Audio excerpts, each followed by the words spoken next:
E aí, galera, beleza? Estamos aqui no palco Campus Jobs, vamos começar com uma palestra fantástica com um desenvolvedor que montou a própria empresa, está tendo muito resultado, né?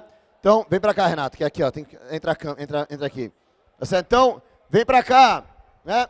É isso aí, galera, vamos lá. Daqui a pouco, a gente está numa série de palestras bacanas aqui, voltadas para te ajudar a crescer na carreira, tá certo?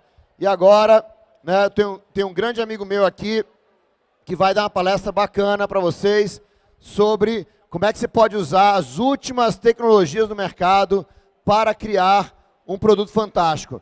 Para vocês, eu queria chamar a atenção para a galera que tá no Hackathon, né? Ó, a galera que está no Hackathon aqui, um minuto, tá certo? Vocês estão aí tentando montar produtos legais no Hackathon. O Renato acabou de fazer isso na vida real, juntando tecnologias existentes em um produto que resolve um problema, tá certo? Então, né, vamos aqui começar aqui agora, 19 horas em ponto, tá certo? O Renato é um grande amigo meu, a gente já trabalha junto há muito tempo, já se conhece há muito tempo, né? E o Renato o Renato é químico, tá certo? Né? Nem é da área de TI originalmente, mas ele construiu aí a empresa, construiu a carreira dele na área de informática, certo? Então, com vocês, Renato Medeiros. Boa noite, Campus.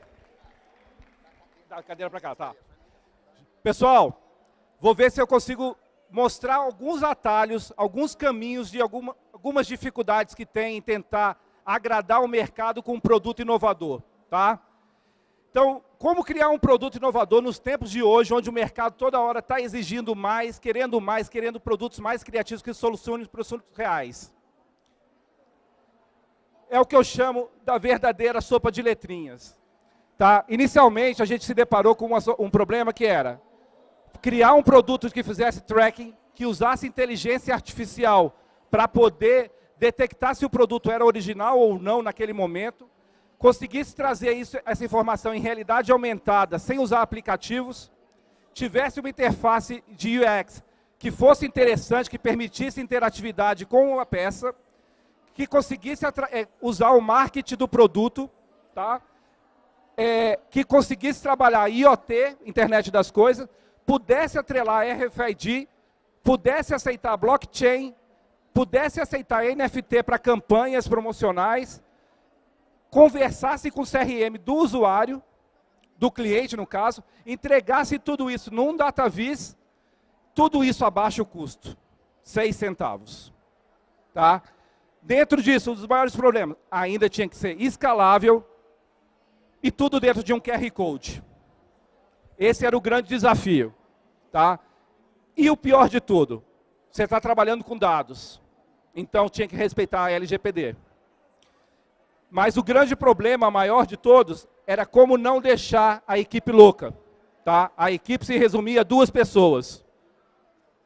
Então, dentro desses desafios que vocês estão em equipes de hackathon agora, então vocês vão se deparar. Então, a primeira coisa que tem, o que vocês estão desenvolvendo, eu acho que vocês já ouviram muito pessoas falando aqui, software livre, open source. Licença, se atrele às licenças, porque vocês vão estar sempre tendo novidade no seu produto. Outro ponto, eu acho que já tocaram para vocês sobre futurologia, né? Seu produto que você criou hoje vai atender as tecnologias que vão surgir amanhã, daqui 2 anos, 3 anos? Então não adianta você focar só num problema real dos dias de hoje, da agora, porque amanhã ele já não me serve mais. Então o seu código que vocês estão codificando vai ter que ser necessário sofrer adaptações para as novas tecnologias que vão ter. Então a constante de estudo que vocês vão ter é muito grande. Vocês nunca devem parar de estudar, nunca saber o que está sendo feito lá fora e nunca ter medo de falar o que você está fazendo, mostrar seu código para outras pessoas, para compartilhar ideias. Tá? Parte disso daqui veio de conversas de pessoas que eu conheço fora do país. Na Turquia, na França, nos Estados Unidos, tinha russo, tinha tudo que é lugar. Mas foi assim que a gente foi conseguindo chegar. Porque uma das características, eu faço parte da W3C, tá? Sou um dos membros permanentes de definição do padrão de código de WebXR, WebXR. Então, tudo que vai ser usado daqui para frente, a gente está definindo. E isso é colaborando com as pessoas. Na era de dados, que é o que a gente vive hoje, nos dias de hoje, a gente tinha um problema real que era o quê? A gente precisava gerar 2 milhões de dados por dia para o cliente.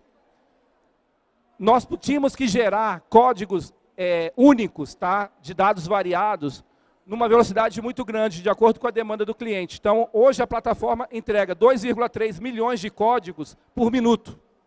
Então, se você quiser gerar um QR Code único, que só você tem naquele produto, você consegue gerar em 1 minuto 2,3 milhões de códigos diferentes, cada um interagindo, coletando dados e trazendo informações na hora que é acessado. Tá? E a capacidade de atender o cliente de diferentes setores. Eu tenho um cliente que é simplesmente agricultura familiar, praticamente. São famílias que a família inteira faz colheita de fumo e faz cigarro de palha. Pô, mas cigarro de palha com produto de alta tecnologia, eles sofrem com mais de 1 milhão de unidades falsificadas por mês. Então, eles têm um prejuízo de 16 milhões de reais por mês. Isso é uma dor real.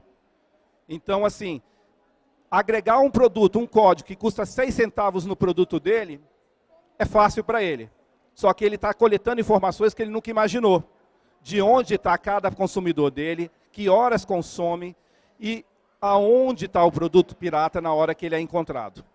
Né? Caso alguém falsifique um código desse, a probabilidade é de 1 para 10 elevado a 32, para você conseguir acertar o próximo código. Tá? Ganhar na Mega Sena está mais fácil. Então, dentro disso, mesmo que o cara consiga, o nosso sistema vai conseguir identificar a anomalia e conseguir avisar para ele, olha, nesse ponto aqui tem um produto que merece um cuidado. Aí é com ele. Tá?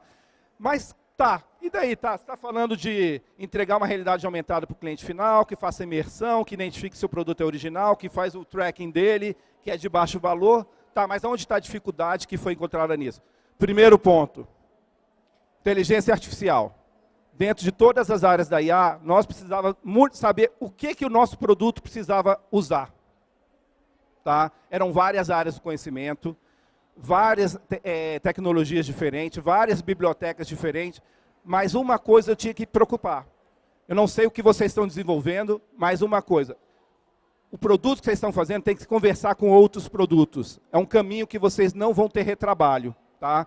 Então, a gente tentou achar, dentro desses que estão marcados, quais tecnologias nós precisávamos usar, no caso de Deep Learning, para fazer Machine Learning de aprendizado de máquina, aprendizado profundo para entender o que estava sendo feito, Natural Language, para poder fazer as classificações dos dados que estavam sendo feitos, a transição de máquina, e aí vai, né? Image Recognition. Eu vou até demonstrar para vocês uma brincadeirinha básica de como a gente usar uma IA usando JavaScript e TensorFlow JS, tá? De reconhecer um objeto de vocês, saber e trazer uma interação a partir disso.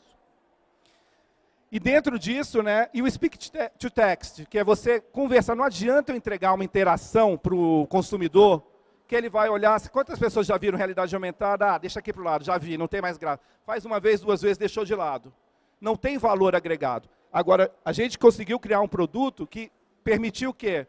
Você virar, apontar para uma caixa de leite, escaneou o QR Code, ele traz a interação e você perguntar para a caixa de leite se seu filho de 6 anos pode consumir aquele leite.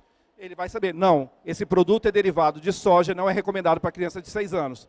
Então, a marca da empresa passa a ter interação, ela passa a ter uma inteligência e trazer volume de informações. Tá? Então, fora o fato de você saber todo o histórico dele. Então, esse foi um dos desafios. Regressão linear, vocês devem usar bastante, porque isso resolve. Não chega a ser uma IA propriamente dita, mas resolve muita coisa. Então, muitas das vezes, vocês vão fazer análise de dados, uma regressão já funciona para vocês ganham tempo e vocês conseguem ter esse volume de dados. Então, dentro desse parâmetro que a gente se deparou, um dos motivos era, tá, então vamos procurar quais bibliotecas, APIs que tem disponível de software livre que a gente possa usar, que possa integrar mais rapidamente e com todas essas tecnologias juntas. Essas aqui é umas que vocês podem usar. O Mapbox é só uma interface de mapa, ela é gratuita, mas também tem a versão paga, mas existem outras também que vocês podem usar, a Here, própria Google API mesmo, mas a Tree.js, a Babylon.js, a A-Frame foi o básico para fazer realidade aumentada, e a Tree e a Babylon para fazer as interações de mapas do DataVis. Não adianta eu entregar para um cliente que vive numa zona rural, que mal tem uma internet, um dado que ele vai ter que analisar, um dado em planilha. Ele não tem interesse nenhum nisso. Então, a gente entrega um mapa todo renderizado em 3D para ele, com todo o fluxo, a distância do ponto da onde foi a venda dele, qual a área que aquilo atinge, entrega para ele outros pontos que ele pode, de interesse que ele possa vender de acordo com o produto. Se o cliente é de bebida, não é o mesmo cliente do outro. Então, a base de dados é outra. Tá? Então, o sistema tem que entregar isso de forma autônoma. Não adianta eu ficar codificando e mandando para ele relatório. O sistema vai, analisa e entrega. Tá? Eu não sei se vocês conhecem, a D3 é uma ótima ferramenta para análise, para geração de gráficos. Kepler GL, não sei se vocês conhecem, alguém aqui conhece Kepler? Já usou? Ela conversa muito com a Tree. A Kepler e a Tree permite você criar mapas de tempo real de cidades inteligentes, de fluxo. Você tiver coleta de lixo, fluxo de água, você consegue mapear com um chip de Arduino, que seja de IoT, você consegue passar essas informações em tempo real para um gráfico, para uma central de consulta. E não dá trabalho, não é difícil, você tem muita referência, você tem muita comunidade que ajuda, que dá as dicas, então não tem problema. TensorFlow, a gente usou porque precisava da parte da IA, mas como a gente tinha um problema, que era a realidade aumentada, funcionando em browser, em navegador, sem aplicativo, tinha que rodar via JavaScript. Então, parte da IA tinha que conversar em JavaScript. Tá? Escharts, alguém já usou Apache Escharts? É uma biblioteca muito boa também para quem estiver começando na parte de DataVis, tá? De análise de dados. Ela é da Baidu. Tá? O único problema é que muita parte da documentação está em chinês. Mas você consegue, tem muita coisa em inglês também. Tá? Mas ela é muito intuitiva. Tá? Ela é fácil, é rápida, roda muito facilmente e você consegue popular os seus dados direto na plataforma deles, ele já gera o código final para você. Então, não tem problema. E o código mesmo é um JSON, não tem nada demais. Tá? Dentro desses segmentos, aquela estrutura toda inicial, daquela sopa de letrinhas, a gente chegou a isso aqui. Tá? Hoje a nossa estrutura e o que o produto faz. Nós temos esses 6 pilares, que tem a IA de originalidade para identificar se o produto é original. Tá? A realidade aumentada, ela tem que ser interativa, porque ela tem que entregar o produto para o cliente de uma forma que ele volte a se interessar em acessá-la. Tá? A gente tem que conversar com o CRM do cliente, então a nossa plataforma ela tem que ser aberta, porque eu posso interagir com um CRM que o cliente já usa. Eu só tenho que conectar a base dele e entregar as informações que ele precisa. Então, nisso, eu acho que, não sei se vocês viram ontem, teve palestra sobre blockchains, blockchains cooperativas, que você permite esse tipo de acesso, de troca de acesso. Né? Então, a gente tinha uma IA para fazer o DataVis, porque não adiantava para nós, em momento algum, entregar dados que não pudessem ser interpretados. E aí vem uma das soft skills que eu não sei como é que está a montagem de vocês como equipe. Equipe de hackathon dá certo quando ela é dinâmica e multidisciplinar. Tá?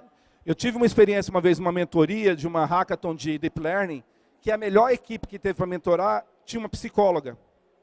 Né? E a ideia foi o quê? Pegar o dataset do Spotify, destrinchar ele de ponta a ponta, comparar com as frequências das músicas que no dataset do Spotify tem, comparar com as frequências cerebrais de humor. Pessoa depressiva, pessoa está alegre, pessoa está feliz. Então, o que era a ideia? Uma pessoa que ouve muito Legião Urbana, às vezes está ali numa onda deprê. Né? Então, se o cara vê que está muito deprê essa pessoa, na época do Setembro Amarelo, contra o suicídio, vamos trocar músicas do mesmo estilo musical, mas com uma frequência um pouco melhor, que atingisse outra área do cérebro. Então, foi um uso muito bem executado de IA com uma psicóloga na equipe. Então, e outra, tenha pessoas de preferência de regiões diferentes, porque elas vão ter visões diferentes das suas. Nem sempre o que a gente pensa é o correto. Nós não somos donos da verdade e, às vezes, eu acho que a hackathon de vocês é sobre... A hackathon de vocês é sobre o que mesmo? Oi?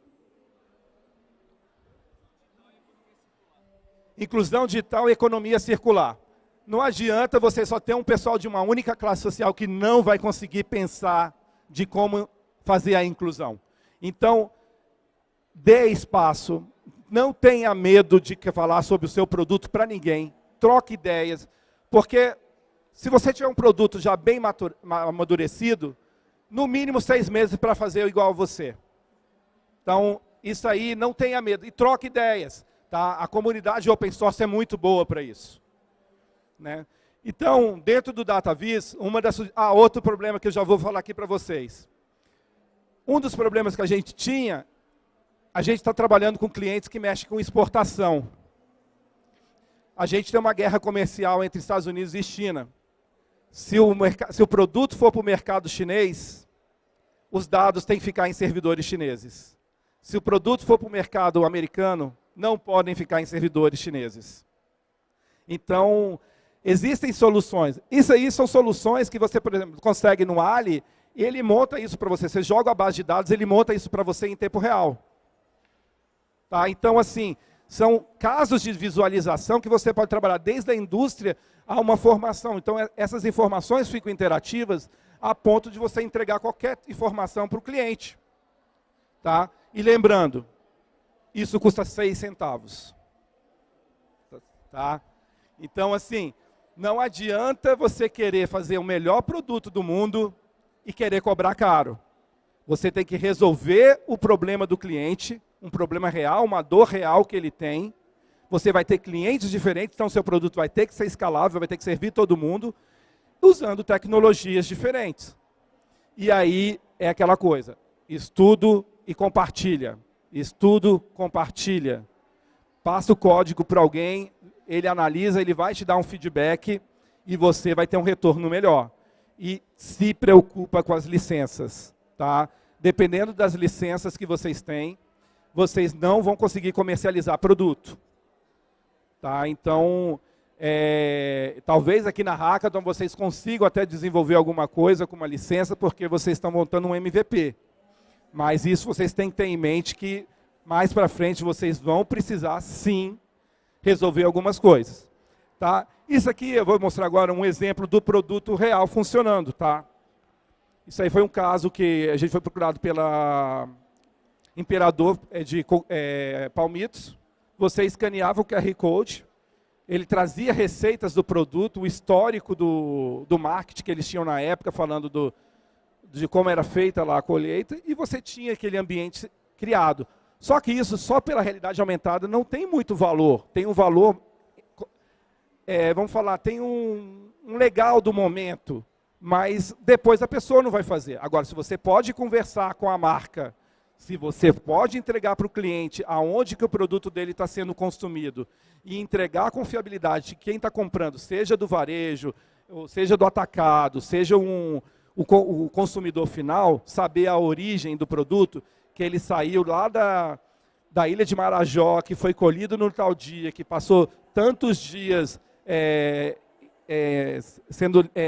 20 dias sendo em água, depois foi retirado o produto, depois foi colhido, passou de trecho a trecho, você passou confiabilidade.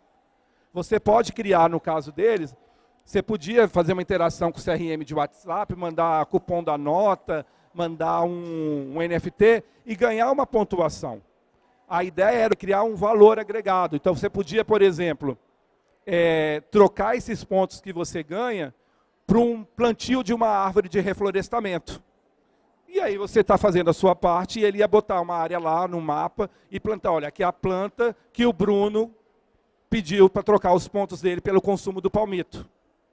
Então você estava fazendo uma volta, né? E a marca passa a ter um valor maior. Ela está fazendo alguma coisa. Né? Então, dentro dessas realidades, eu vou mostrar rapidamente uma brincadeirinha aqui, bem brincadeira mesmo. Tá?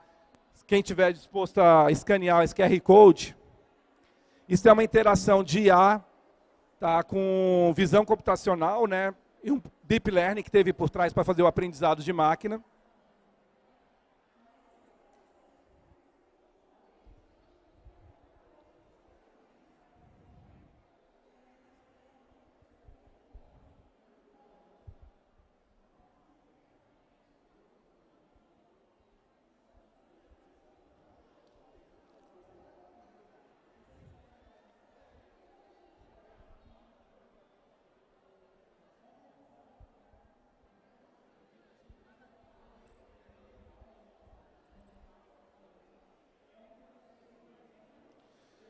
Gente, quem conseguiu carregar aí, vai pedir para escanear a mão de vocês, tá?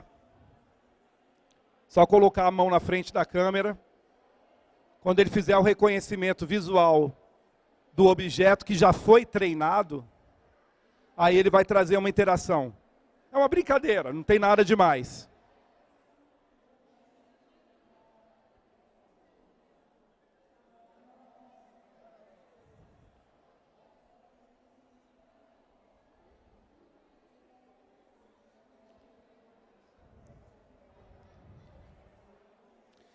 Então, assim, dentro dessa realidade que a gente está vivendo, que todo mundo falando de metaverso, fica pegada. Às vezes o valor do produto de vocês agrega um pouco mais.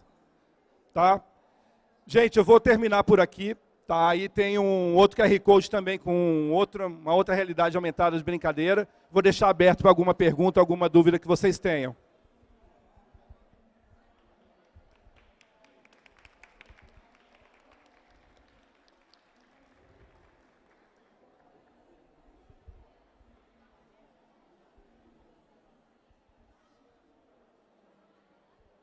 Pessoal da Hackathon aí, tem alguma coisa que possa agregar do produto de vocês, que possa contribuir? Alguma dúvida?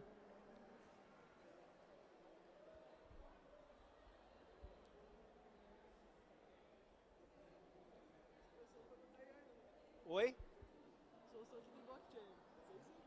Mas tem blockchain aqui. Bastante blockchain. Então, assim... Não, isso aí é uma outra coisa, uma outra gracinha, uma outra brincadeirinha em realidade aumentada. Tá? Mas, assim, uma das dificuldades que tinha, não adianta se você ter uma equipe para fazer realidade aumentada que vai ter que fazendo render 3D o tempo inteiro. Sai caro e leva tempo. Então, uma das soluções é a própria IA analisar e montar o 3D para você. Tá? Então, eu não sei se vocês viram o Bruno falando sobre zona de conforto hoje, mais cedo. Você expandir a zona de conforto para não ficar numa zona. Pois é, a minha outra empresa é de área de uma EdTech. Ela entrega realidade aumentada a partir de IA, analisando o livro, fazendo indentação, coletando os dados, a informação, criando pílula de conhecimento. E quando acha um objeto, ela cria o 3D daquele objeto, sem interferência humana. Né? Então, assim, mas as escolas são muito fechadas ainda para crianças usarem celular em sala de aula. Então é aquela coisa, expande a zona de conforto, eu fui para uma outra área do mercado aproveitando toda a tecnologia que já tinha. Tá? E aí entrou o blockchain. Blockchain porque eu preciso validar os dados da onde o produto é coletado. A realidade aumentada é o phishing, é o que o consumidor final vai ler. Mas para o cara que é o lojista, que ele quer saber se o produto que ele comprou é original ou não, ele lê e sabe na hora se aquele produto é validado numa blockchain, valida, esse produto é original. E é uma coisa que vocês têm como criar QR Codes opacos, que só a sua aplicação consegue ler uma informação que está escondida dentro do QR Code. O celular normal não vai ler, mas a sua aplicação lê.